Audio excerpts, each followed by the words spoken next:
Hey PTHS, it's Friday, and we're back with a brand new episode of our show. I'm Marasia Laster. And I'm Hervé Karuka. Before we get to some of our top stories, we want to remind you that our show can be found online at both YouTube and SchoolTube.com. Plus, the show airs on our local cable access, Channel 19, throughout the week. Last week, we told you about a great scholarship opportunity out there, and the deadline is fast approaching. The VFW Voice of Democracy essay competition is pretty straightforward. Write 300 to 500 words on why you're optimistic about our nation's future, and you could win the grand prize, which is a $30,000 scholarship. It is certainly worth taking a shot. What do you have to lose? See Mrs. Harris in room 314 and Miss Hamilton in room 318 for more details.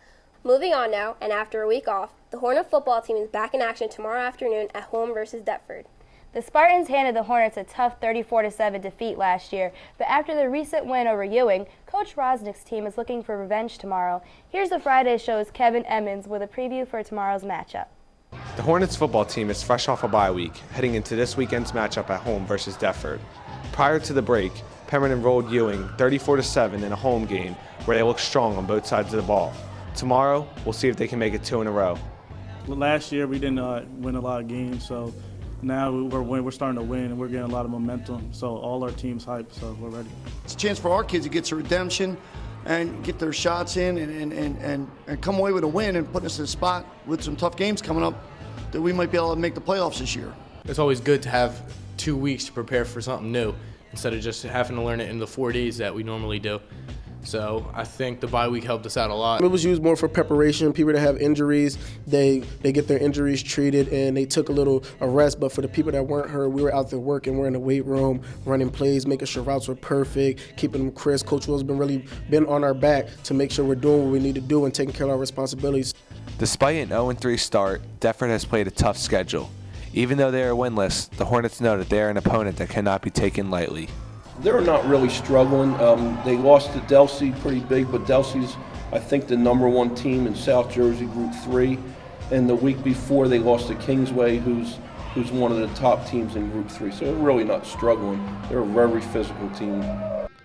Deptford runs an offense known as a wing T. It isn't traditionally seen in high school football. We got to remember our responsibilities and new things that we learned and how to adjust to that. With this week's Hornets football preview, I'm Kevin Emmons. Thanks, Kevin, and I've got a good feeling about tomorrow's game, so come out and support the team. Once again, kickoff is set for noon over at McDowell Field. For years here on our show, we've taken time to introduce you to a variety of seniors that make their mark in both the classroom and with extracurricular activities. Well, we are excited for the return of our senior spotlight this week, and today we have not one, but 2 seniors in the spotlight. First is what you would call a legacy here at PTHS. Brittany Rayner is 3rd in her family to grace the halls of PTHS, and our Kyla Williams sat down with the versatile senior to find out more about her.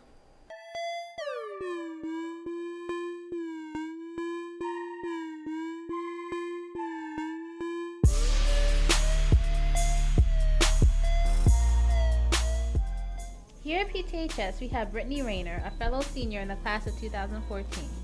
Brittany is anything but uninvolved and is mostly seen around the school in different activities. I'm an FBLA, Interact, I'm an executive board member of Y.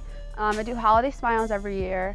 Habitat for Humanity, I'm a 4-year varsity soccer player, and I did softball my freshman year, if that counts. But With graduation coming up in the spring, Brittany has toured numerous colleges, but has been set on attending one school. I plan on attending the college in New Jersey in Ewing. It's my dream school ever since I was 12.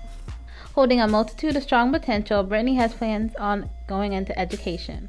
I'll be taking urban education, and I'll be doing 5 years to get my master's degree. I love kids. I wanted to be a teacher ever since I was little. I have a passion for it. I love school, and I can't wait to influence the lives of children like mine was influenced. Like everyone, we all have our influential teachers. For Brittany, hers are?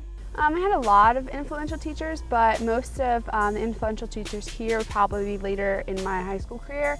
Ms. Harris, Mr. Roberts, but I still have a favorite down in the middle school who definitely still helps me, and that's Ms. Shapiro. She was my average teacher for 8th grade, and she, no matter what my dreams are, she'll chase them with me.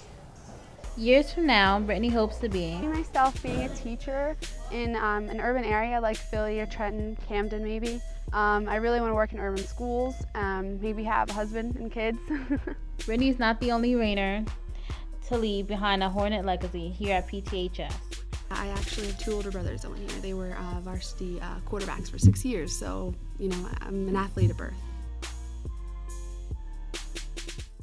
Best of luck to Brittany, and stay tuned because coming up here in a couple of minutes, we'll shine the spotlight on another member of the class of 2014. Hey, last week we introduced you to a fun smartphone app called Heads Up, which you could play with a group of friends, perhaps during lunch or SRP. Well, today, we got a few apps that can benefit you academically as you start the school year. Here's the Friday Show's Haley Kenny. Hey PTHS, most of us have smartphones now, and they can actually be of use to us in school. We have 3 great apps to help you get through the school year. Our first app is StudyBlue, the perfect new flashcard app. With StudyBlue, users can set up study cards with terms and definitions and go through them with ease. This app includes voice activation, adding pictures, and more. Our next app is Duolingo, perfect for anyone with a language class. Duolingo turns learning a language into fun games with levels and sections. Adding this to your knowledge from class will help you stay ahead of the game. And finally, there is something for your science classes. Periodic Table gives user info on every element. You can find all of these apps and much more in the App Store and Google Play for free. Well, PTHS, that should get you started. Until next week, I'm Haley Kenny from The Friday Show. Back to you. Thanks, Haley. In keeping up with our theme of technology, all the talk the last few weeks has been about the recent iOS 7 update for the iPhone users.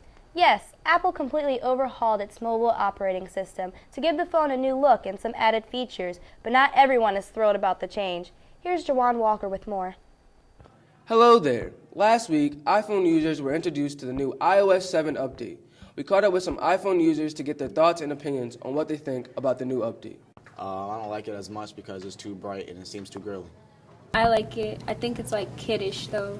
I don't like it because my phone dies all the time and the layout's just too bright and then it's too colorful and it looks new and it's just so annoying. I like it. It's girly and sleek. I feel like it's trying to take stuff from Droid, but I like it. It's pretty cool. It's like how my phone was when I jailbroke it. I don't like it. It looks like they're trying to copy the Android. I like some aspects of it, but not really because it drains my battery all day long. After reviewing iPhone users' thoughts on the new iOS 7 update, we can see that there is likes and dislikes about it. If you like it, thumbs up to you. If not, there should be another update coming out soon. We never know what iPhone will do next. For the entire Friday Show, I'm Jawan Walker. Back to you. Thanks, Joanne. Earlier we caught up with Brittany Rayner, an accomplished senior here at PTHS. Well, now it's time to put another senior in the spotlight. Darius Anderson is the key component to the Hornet football team. But it's not all about athletics for this senior. Darius has made a commitment to the classroom in hopes of having a successful career. Our Cordell Taylor caught up with Darius and has his story.